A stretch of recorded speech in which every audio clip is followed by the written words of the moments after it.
Hello people of the web and welcome back to the Lyfcraft server.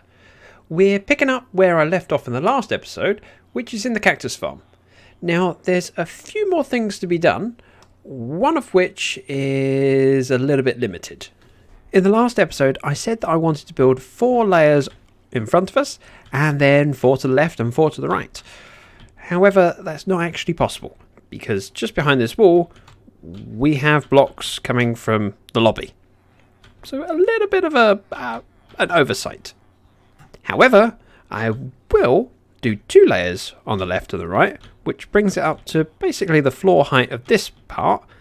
And as a side effect, that means that we can start the next farm much closer down this hallway than I would have been able to if that cactus farm was 4 tall. So it should be fine. Now, in a few minutes, I should be going live on twitch.tv/ZactheDragon. Follow me if you haven't already. And hopefully finishing this build, so in the next clip, it'll be done. Like magic. As you can see, the stream went rather well. And we managed to get a completed cactus farm. Not only that, whilst we were working on it, the cactus filled up a fair bit. And we're actually not far from turning on the first light. Things are going well. Now, one thing I'm not so sure about is I don't like the big plain wall on the side. So I was thinking I could build some kind of farm in here. Specifically, a bamboo farm. Which isn't necessarily related to the cactus, but I need to put it in somewhere. And why not here? This isn't going to be anything amazing, but I'm hoping that this should work if I just put some grass blocks down here. Yes, I know regular dirt will do, but grass blocks look better. Then we have pistons back here, sticky pistons. I just need somewhere to lay my redstone on, which I'm not doing on regular stone. Let's actually make sure we put a torch down rather than a lantern so I don't have to worry about hitboxes. I need something to lay my redstone on. So if I run redstone dust across there, I should be able to just have it back.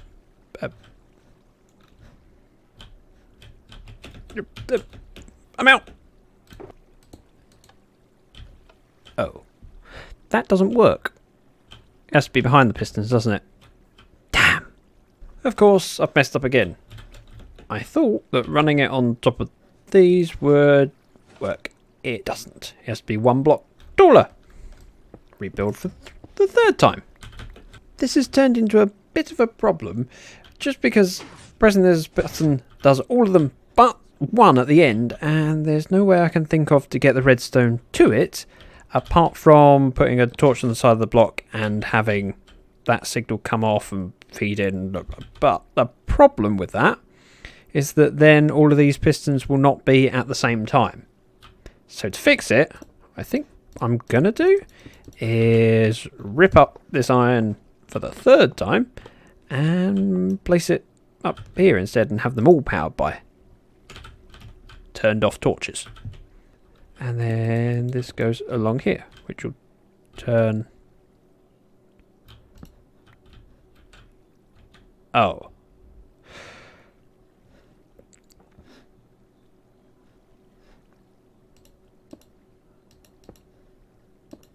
What? Attempt number 6? If I put torches up here, I can then do other torches here which feed into them. And I just need to power the back of those with repeaters. It's going to cost a lot of torches. And there's probably a better way of doing it, but while it might be an inferior way of doing it, it's my way. And that's progress. Much better than just copying a tutorial. Okay, well that failed because while I needed repeaters into these blocks, there's a flaw. This is going to be a real struggle for me today. Rip it out, try again. Would this be a time to use observers?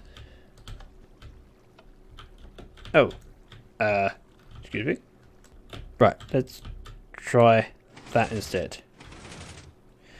Well, they're not all at the same time. That might look quite cool going down the line. Unfortunately, I need more observers. I think we found a solution. So the smart idea of using observers has fallen flat on its face, as we have no more observers. If we head over to the storage area, if I can get through a 2x1 gap, which apparently is a bit more of a struggle than I would like to admit to. If we go to the storage area, you'll see in the quartz chest we have 1 spare quartz. And in the redstone chest, we have a few observers I could use, but that's still not enough. And I need to use some just as placeholders. I've borrowed Hushbug's fortune pick, and I need to head to the nether. When I do that, I might as well do it on a live stream, and so I best do some prep work first. When I say prep work, what I want to actually do is work out where the redstone will be going so that I can power all of these pistons at the same time, which means doing a bit of prep digging. I think I'm managing this okay. So with this button, we get a extension and a retraction. Now I've put more delay in here than I need, just because there's no need to rush it, and I thought it would look cooler to be able to press the button, walk in and see it still running. Now I need to get the redstone signal from this side of the door to that side of the door. Unfortunately there's this redstone in the middle, so I think we just need to dig down a little bit and we should be able to go underneath. Now we just need to see if this redstone signal reaches. Oops. Would help if I didn't miss any spots out. Oh, no, of course, I had an extra repeater in, so I'm comfortable if I just go like that, and I can set this one to 4, and find our way out. So the button is on that block. We'll just make ourselves another button for this side.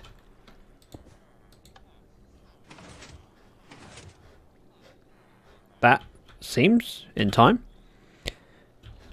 Be more obvious if I get Hushbug in here to test it for me.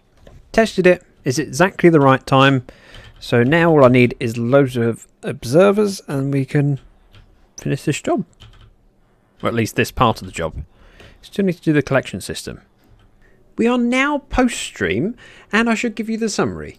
We had at least 8 or 9 stacks of quartz, which means we should be supplying for a good while.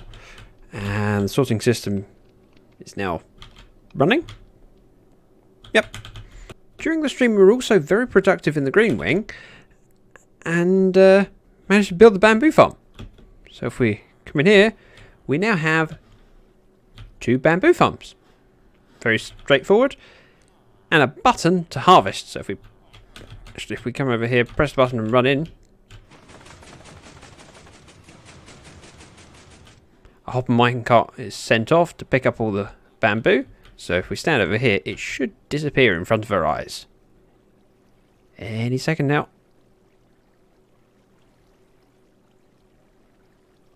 Any moment now. Have I broken something? Yes, I have broken something. This block is in the way. Let's push you off that way. We should be able to get around that with a slab. So let's break that block. Place a new torch there. And find a crafting bench. Crafting bench? Oh! I'll use that one. Pop it down here. We'll have 1 quartz slab. We'll have 6 quartz slabs. That can go there, and it shouldn't stop the minecart, I think. So hopper minecart is parked. All we have to do is, whoops, press the button. Everything gets cut down. Hopper minecart goes off. It'll be back in a moment. Wonderful. During the stream, we also discovered something quite alarming. This wall was 1 block too far away from the carpet. I'd built a wonky tunnel. And we couldn't exactly move this room back 1 block to match it. And moving this room towards the corridor really wouldn't work because, well, everything's lined up perfectly. So what I've just done instead is make a double thickness door. Well, an extra bit of surround to the door. No one will notice. When we dug out these lobby rooms, I was expecting to put something colourful in this wall, but I'm not sure what to do yet, and I'm kind of getting fed up with seeing the stone. So maybe we should just line it with quartz like this for now, and then we can come back and add colour into it later. I mean, we've got plenty of quartz. Thing is, just need to do that on all 4 sides and both bays. I think it's about time we make a start on these walls. Let's do green first. Seeing as we don't have a lot in the way of sand, I've got to do this exactly right if I can. So I think that gives me the right amount with 1 left over. Now I know you can get all sorts of fancy concrete making machines, but nothing wrong with this. And this is how I get on the right roof. Flying around in circles and then realising that it's this one that I need. Right. Now there's the wall dug back a block. This might be a bit overpowering, but we will see. And would you look at that? I have exactly the right number of blocks. Just break this and we'll go over here and have a look. Too much? I think it's alright. Now I'd like to break up the green a little bit and add something to the walls. Now what I'm thinking is, I think this is the north direction? Yep, north, east, south. So perhaps an N on the wall. N for north. I think that works. Do we want to add a little bit of lighting to the side? A little bit brighter. Yeah, I like that. Now I'm not going to do the other 3 cardinal directions yet, as Hushbug needs to get herself online and have a look at this, make sure she's happy, because as much as I'll often do things without checking with her, she does have better taste than me, and I value her opinion. I want to make sure that that's okay. And during that little detour, bamboo's grown.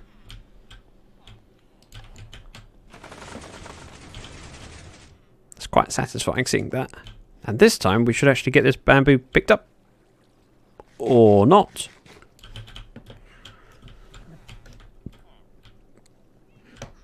Is that slab in the... Yeah, it is in the way. Damn. I was really hoping that we could keep that. If you happen to be wondering why I don't have bamboo in these silos, it's because bamboo is one of the only things that you can farm that can't be sent to a composter. So of course the overload protection wouldn't work. I got a message from Hushbug. She was happy with it. So I went ahead and did all the 4 cardinal directions. We still need to decide what's going in, I want to say the corners, but maybe other words might be more fitting. We'll discuss that later. It's probably just going to be quartz. Keep it plain so that the cardinal directions stand out. But we'll jump off that bridge later. First, I need to make a little trip back to the tent. And as if by magic, we're already there. Now what I want to do is tidy up something that we should have done a little while ago, but it's been on hold. These villagers down here, we don't actually need them anymore. I kind of want to keep this shepherd because he's got a very specific red dye trade. It's quite useful when you have a poppy farm. But the rest of these guys, not that interested. So I'm going to trade with this guy until he locks up, and then we'll kill most of them. We want to trade with them first, otherwise you won't give me good prices. Well, this guy's done a lot more trades than I was expecting. I didn't have any emeralds to start with. Now we have over 2 stacks. I think that's him done. Which means it might be time. Nope. Okay. He's not done. Wow. That's a lot of emeralds. Right. Now he's definitely done.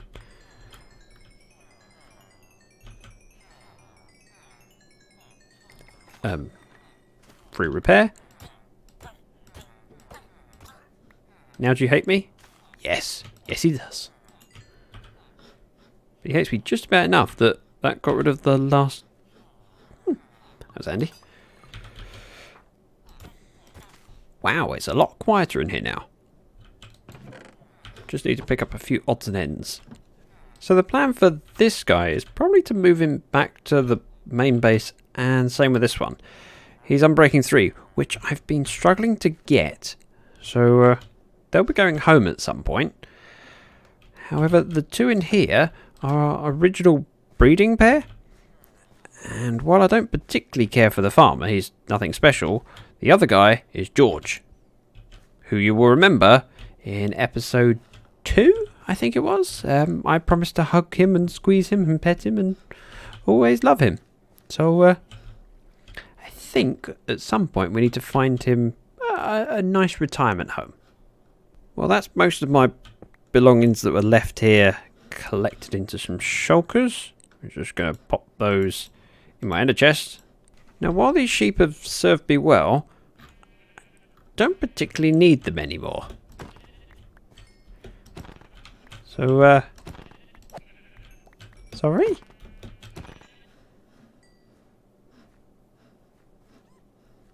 Do I kill the fox? No, let's not kill the fox. He's cute.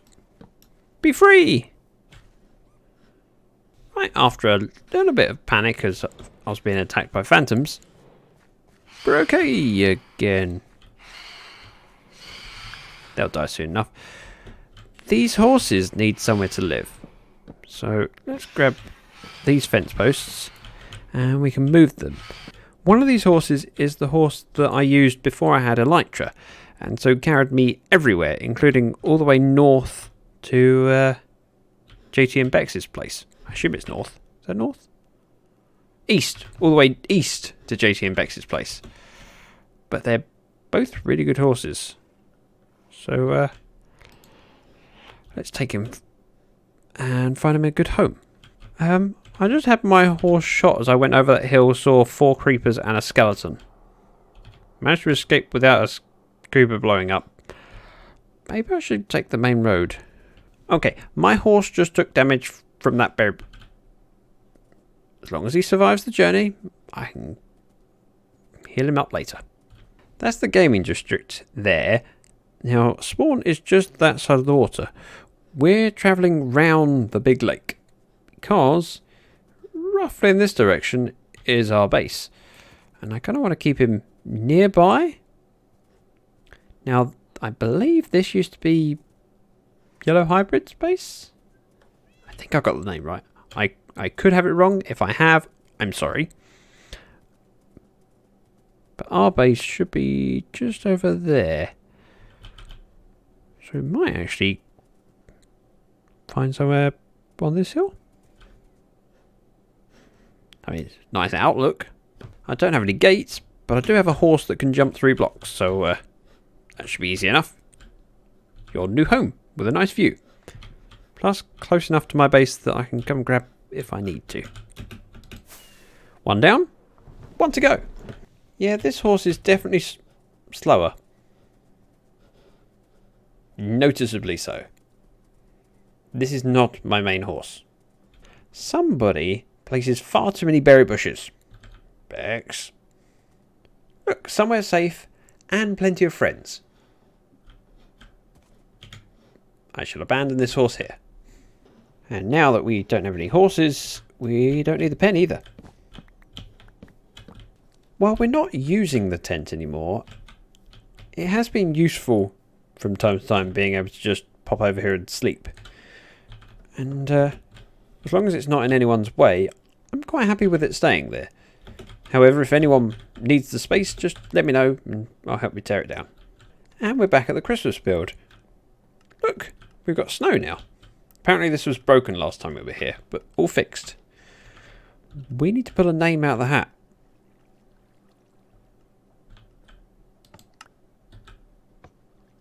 Enigma. That'll do nicely. That's going to do it for this episode. We're going to wrap up the video here, and I'll sort these items off camera whilst trying to brainstorm what I might be able to do for Enigma's Secret Santa. If you're enjoying the series, please give the video a thumbs up. As always, your support continues to amaze me, and it's greatly appreciated. thank you very much for watching. Bye bye now.